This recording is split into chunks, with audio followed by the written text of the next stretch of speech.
Agradezco muchísimo que nos acompañes porque no sé qué piensas tú, pero seguramente podría haber decisiones importantes que tiene que hacer el nuevo gobierno hacia Venezuela, simple y llanamente porque el conflicto se ha agravado aún más. Y si uno pone en contexto lo que ha estado diciendo Estados Unidos, el presidente Donald Trump, pues yo creo que llega un momento que hay que como revalorar qué hay que hacer en Venezuela y cuál debe ser el papel de México. Sí, bueno, sin duda lo primero es estar consciente de la gravedad del problema, de los esfuerzos que ya se han venido desarrollando en los últimos años y particularmente los últimos meses, y las dificultades que enfrenta el proceso y la necesidad de una estrategia que desde luego involucrará a las autoridades del gobierno de México, pero también a otros países de la región. Yo creo, para mí tú eres uno de los embajadores que mejor conoce todos los mecanismos multilaterales en el país. Has sido embajador de México ante la OEA, ante las Naciones Unidas, ante diferentes organismos multilaterales. Y yo creo que el tema de Venezuela, y no quisiera decirlo así, a lo mejor estamos empezando a ver que podría ser el fracaso del sistema multilateral ante este tipo de conflictos. No, yo no creo eso. Lo que creo es que es un problema que se ha venido complicando, donde los esfuerzos multilaterales han logrado ciertos avances, pero lamentablemente los esfuerzos hasta ahora desplegados, inclusive algunos esfuerzos paralelos a los que han hecho los organismos internacionales, sobre todo la OEA, han encontrado una resistencia de parte del gobierno que ha impedido un acuerdo. Nosotros hemos trabajado en el seno de la OEA, en el seno del Grupo de Lima, hemos sido incluso también acompañantes de un proceso de diálogo directo entre el gobierno y la oposición, y nos hemos quedado muy cerca de un acuerdo, pero en el último momento, tanto en los casos que te refiero como incluso la mediación anterior que se dio a través de los expresidentes, en el último momento el gobierno no ha dado el paso y no ha logrado el acuerdo con las partes. ¿Por qué no? Tú eres responsable en este momento de la política exterior de México hacia Latinoamérica en general. Conoces muy bien el caso venezolano. Hay que decirle al auditorio, nos conocemos desde hace 20 años, cuando estabas, creo que era la primera vez que estabas en la OEA. La primera en la OEA, exactamente. Y recuerdo, subsecretaria. Yo era subsecretaria adjunta en el Pentágono, y recuerdo que en ese momento había expresiones de preocupación sobre Hugo Chávez, pero no era una preocupación que se expresaba abiertamente. Entonces, pero que estaba por las cosas que él estaba diciendo en ese momento. Embajador, ¿por qué no nos narras un poco cuál ha sido la dinámica de Venezuela? ¿Por qué llegó Venezuela a donde está en este momento? Bueno, mira, la historia es muy larga, pero para simplificar los últimos años, yo creo que el problema se agudiza muchísimo en el momento en que la oposición logra un triunfo bastante aplastante en la Asamblea Nacional. Sí. Ahí tuvimos un momento de quiebre donde el gobierno, de manera reticente, pero reconoció el resultado electoral, y sin embargo empezaron a presentarse una serie de problemas, y se fue relegando a la Asamblea electa democráticamente cada vez a un nivel donde se volvió básicamente irrelevante. Y de ahí se desarrollan una serie de acontecimientos hasta la creación de la Asamblea Nacional Constituyente, que en realidad es una entidad ilegítima que viene a reemplazar a la Asamblea. Este conflicto entre distintas fuerzas se agrava muchísimo por un muy mal manejo de la economía. Lo que nosotros hemos abogado en todo momento es a una reconciliación entre venezolanos y a una identificación de medidas que puedan ayudar a salir de la crisis al país, pero la baja de los precios del petróleo y algunas medidas que no han sido ciertamente muy favorables han llevado la economía a un estado crítico, ahora reflejado también en problemas de hecho, creo que tenemos, humanitario. a ver, ¿por qué no hablamos de la economía? Porque a final de cuentas yo creo que ese fue el punto de quiebre y para entender lo que está pasando en Venezuela. De hecho, bueno, Nicolás Maduro ha construido desde el 2013 los cimientos de una recesión económica, hay que decirlo, que ha tenido como resultado el recorte de su Producto Interno Bruto en este 2018 a casi, mire usted, a casi la mitad. Es decir, un 45% y una, no inflación, hiperinflación, que se estime que termina en 1.000.000% este año. Para al terminar este 2018. Y las causas de la hiperinflación responden principalmente a la creación de dinero más rápido, que el aumento de producción de bienes y servicios, que como veremos más adelante son prácticamente incomparables en el mercado formal. Esto lo que suma es una política de control de precios y de tipo de cambio y a una caída en las importaciones e inversiones extranjeras. Pero también, y esto es increíble, estamos viendo en pantalla un comparativo de los precios de algunos de los insumos en países como Colombia, Argentina y Estados Unidos, y Estados Unidos y México. Pero veamos estas gráficas, o sea, para que ustedes entiendan un poco lo que está pasando con un galón. Este es un galón de gasolina, qué es lo que se puede comprar que con cada una de las monedas de cada uno de estos países, ¿no? Entonces veamos estos virtuales. Y lo que es que es increíble cuando uno lo piensa, embajador. 1.000.000, inflación de 1.000.000. Mire, con una moneda venezolana, para comprar un kilo de arroz, ¿qué es lo que se necesita? ¿Sí? Esto es lo que se consideraría $71, en Colombia $1, en México pues $1, en Argentina $1, en Estados Unidos también podría ser $1. Todo esto es en precio de dólares. Esto es, obviamente va a haber una crisis. Mire esto, para comprar una libra de carne, ¿no?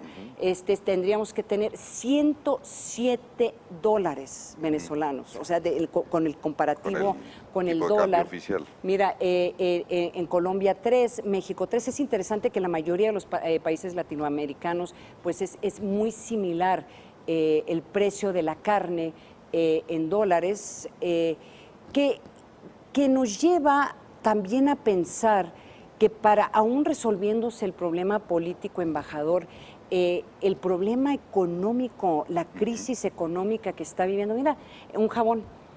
No, esto es los venezolanos en este momento no pueden comprar jabón, básicamente. Bueno, hay que recordar que estamos hablando del país más rico de América Latina, un país con unos niveles de ingreso y de bienestar muy altos que se habían logrado, y que justamente la problemática actual no se limita a un problema de tipo político, a una desviación del modelo que habíamos aceptado todos como el modelo válido de corte estrictamente democrático. Es una crisis política, pero también es una crisis económica, es una crisis social, es una crisis humanitaria, porque a esto hay que agregar el gran éxodo.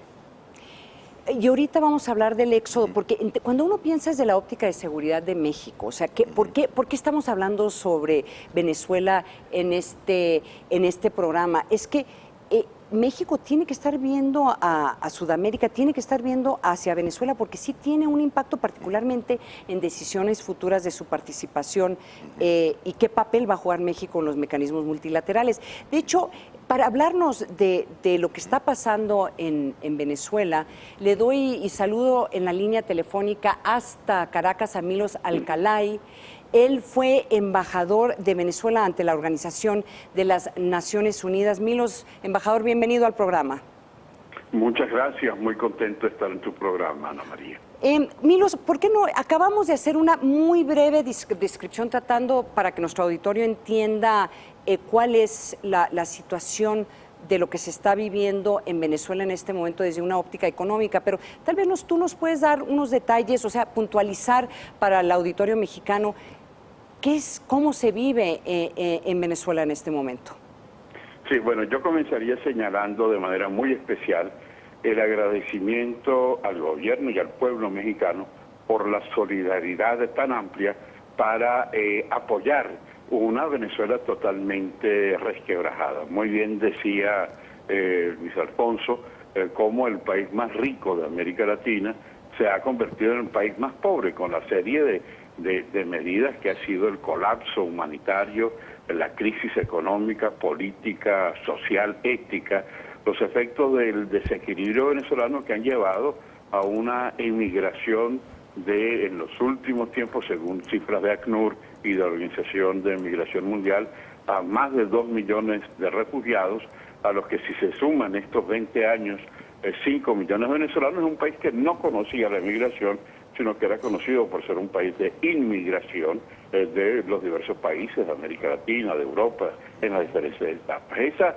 crisis ha generado también un mecanismo ya de represión política, los presos políticos, aplastar todo tipo de protestas sindicales, lo que además del colapso económico, social, ha llevado también a una dictadura de ruptura de los compromisos internacionales, de ruptura de la Convención Interamericana de Derechos Humanos, la ruptura de la Carta Democrática Interamericana, con lo cual ha habido un rechazo de las instituciones internacionales.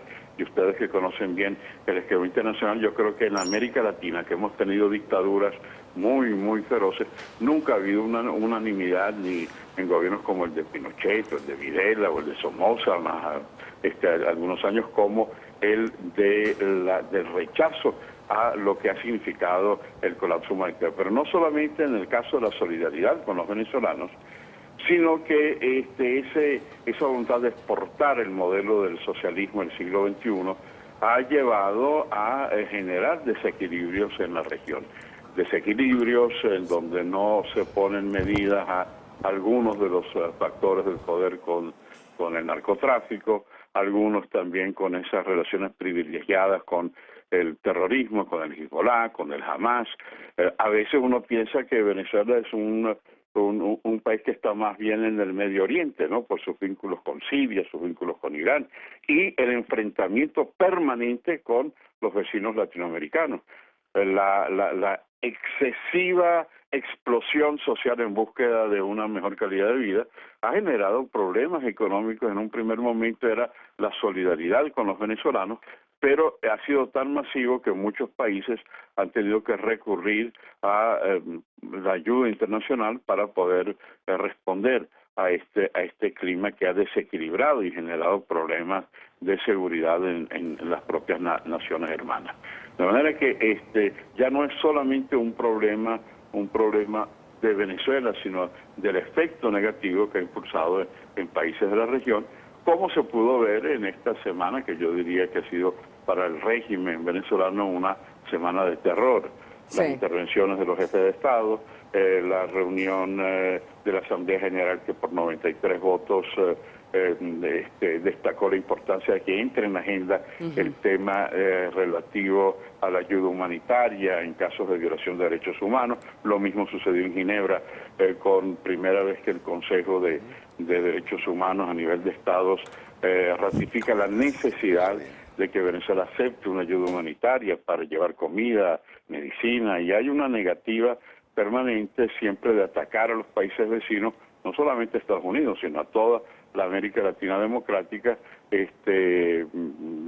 rechazar las decisiones no solo de gobiernos, sino de parlamentos, de la sociedad civil, de organizaciones que han visto con gran preocupación lo que está viviendo Venezuela. Por eso comenzaba agradeciéndole a México, que ha sido uno de los países que ha apoyado el cumplimiento de los principios, de los valores de organismos universales como la Carta de la ONU en materia de derechos humanos y democracia, y también de instituciones interamericanas en donde México siempre ha jugado un papel importante, al que se le suman otros estados democráticos miembros del Grupo de Lima. Milos Alcalay, que oye, de veras te agradecemos que nos hayas acompañado esta noche y de hecho nos ayudas con tu análisis, con tu recuento de lo que está pasando en Venezuela para continuar con esta conversación aquí en Estudios, porque de hecho la conversación que estamos teniendo el día de hoy es qué debe de hacer México ante el conflicto el conflicto que se está viviendo en Venezuela. Muchísimas gracias, embajador,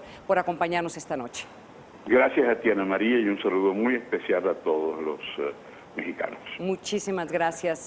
Nos vamos a ir a un corte, pero regresando vamos a analizar qué se puede hacer desde los foros multinacionales, multilaterales, y qué debe de hacer México ante la inmigración y pues el tema de narcotráfico, que también afecta a México. Así que no se vayan.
Y seguimos en Gabinete de Seguridad. Estamos hablando sobre Venezuela, el impacto de Venezuela en la seguridad de México.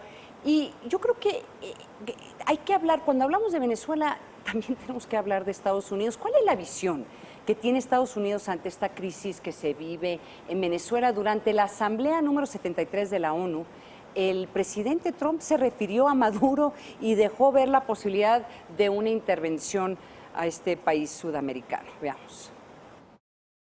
Going to act a lot more humanely. The people are suffering tremendously in Venezuela. There's no reason for this.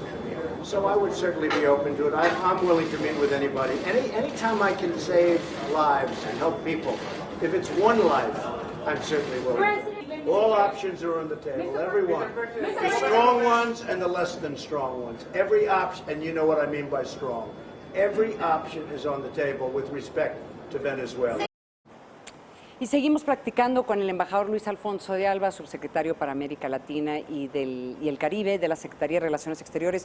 Acabamos de escuchar a Donald Trump. ¿Qué va a hacer México? O sea, este tipo de declaraciones crea hasta menos posibilidades de llegar a un acuerdo o una solución pacífica en Venezuela. Bueno, para México es muy, muy claro y lo es también para todos los países del Grupo de Lima y en la OEA.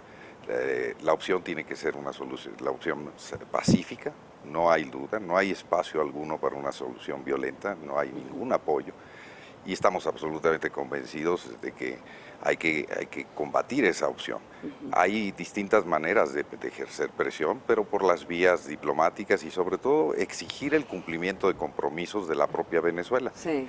Y dejar en manos de los venezolanos la solución. Lo Pero que tenemos que hacer eso no va a suceder, Luis Alfonso. Tiene que suceder, es la única solución de largo pero de ya largo hemos plazo. visto, esto ya lleva más de... Ustedes han hecho un extraordinario trabajo para trabajar en la OEA, en la ONU, han liderado este grupo de países y el gobierno de Nicolás Maduro no se va a ir apenas que haya un golpe de Estado, literalmente. Espero que me equivoque, pero ve lo que está pasando en la frontera entre Colombia y Venezuela, que se están armando ambos países ante la posibilidad de un conflicto bélico. O sea, ¿qué debe de hacer México? O sea, ¿cómo presionas en este ambiente? Yo creo que México tiene que seguir trabajando en primer lugar con el resto de los países de América Latina y de manera particular con aquellos que compartimos pues una visión. No se trata de cuestionar un modelo de desarrollo de ningún país, No. Se trata de respetar las reglas de comportamiento institucional democráticas que hemos ido desarrollando. La historia de América Latina tiene enormes avances en ese terreno y tenemos que ejercer presión política, moral, incluso en algunos casos económica. Nosotros hemos tomado medidas, por ejemplo, que afectan la actividad económica, porque hemos desconocido cualquier decisión de del gobierno venezolano que no haya sido debidamente avalada por la Asamblea legítima. A ver, y eso afecta. A ver, voy a ser la abogada del diablo. O sea, estamos ante la posibilidad de que en un año, a lo mejor más, a lo mejor menos, haya un golpe de Estado en Venezuela. ¿qué hace? O sea, ¿cuál es la posición que toma México? O que empiece un conflicto bélico con Colombia, o que es tal la crisis humanitaria, y ya estamos hablando de millones de venezolanos que han tenido que salir de su país, que es una crisis humanitaria, pues en términos de refugiados, más importante que lo que sucedió en Siria. A ver, el tema es ese. El tema sin duda es ese, pero desde el punto de vista de política exterior y de la participación de México, el trabajo está en prevenir esa situación. Sí. Y estamos actuando en el terreno de la atención a los refugiados y estamos teniendo varias reuniones, acuerdos, establecimientos de fondos con recursos importantes, etc. Y estamos promoviendo también un diálogo en Venezuela con una alternativa. La alternativa tiene que venir de los propios venezolanos y podemos, yo estoy absolutamente convencido que podemos, primero que nada, alertar sobre las consecuencias enormes que tendría una solución violenta y alentar a las partes a que vuelvan a entablar una negociación. Es una tarea difícil, bueno, pero esa es la diplomacia. Y yo creo que estuvimos muy cerca, en Santo Domingo estuvimos muy cerca ¿Sí? de un acuerdo. La verdad fue muy decepcionante que el último paso que debió haber dado el gobierno no lo hubiera dado. Y yo creo que no tiene la intención, pero a ver, déjame ir a una última pausa y regresamos con conclusiones, así que no se vaya.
Y continuamos en Gabinete de Seguridad en múltiples ocasiones. Nicolás Maduro se ha enfrentado a la crítica internacional debido a la crisis humanitaria que se ha negado a aceptar. 5 naciones latinoamericanas, Canadá, y apoyados por Francia, solicitaron la Corte Penal Internacional investigar a su gobierno por crímenes de lesa humanidad. Así de serio está esto. El Consejo de Derechos Humanos de la ONU le pidió aceptar ayuda humanitaria. Incluso el presidente Donald Trump amenazó con una intervención militar para resolver la crisis que ha provocado el éxodo de casi 2 millones de venezolanos desde el 2015. Entonces, yo creo que el impacto inmediato que podría sentirse en México es el tema de este éxodo de venezolanos, pero también el nuevo gobierno tiene que hacer una decisión de cuál es su relación con Nicolás Maduro, invitarlo a la toma de protesta, por ejemplo, cómo tener esta conversación con Nicolás Maduro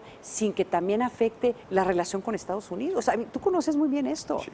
Bueno, el gobierno del presidente Enrique Peña Nieto no ha roto relaciones ni la comunicación siquiera con el gobierno venezolano. Hemos mantenido un diálogo, hemos disminuido el nivel de la representación diplomática, pero hemos mantenido un diálogo y yo creo que eso hay que mantenerlo, hay que buscar, alentar. Y yo te diría, alentar no solo al gobierno, hay que alentar a todos los actores en Venezuela, la sociedad civil, el sector empresarial, la oposición en general, yo iría incluso más allá de la oposición, para buscar fórmulas que les permitan salir de esta crisis. Tienes un drama humano terrible, tiene consecuencias, como lo decía Milo, en toda la región, y tiene consecuencias también directas en México. El número de venezolanos que ha estado entrando últimamente es significativamente mayor y tenemos también que tener mucha atención con ellos. Ay, embajador, muchísimas gracias por acompañarnos. Yo te escucho, no sé si eres porque eres diplomático, te escucho positivo, tienes esperanza de que esto se resuelva en una forma pacífica y en mecanismos políticos. Yo creo en el diálogo, yo creo en la concertación y tiene que haber un punto en donde encuentren ambas partes un interés común. Bueno, muchísimas gracias, Luis Alfonso de Alba, por acompañarnos esta noche. Y ya, así llegamos al final de este programa. Los esperamos en la siguiente emisión de Gabinete de Seguridad del próximo jueves, aquí a las 8:30 de la noche por el financiero Bloomberg.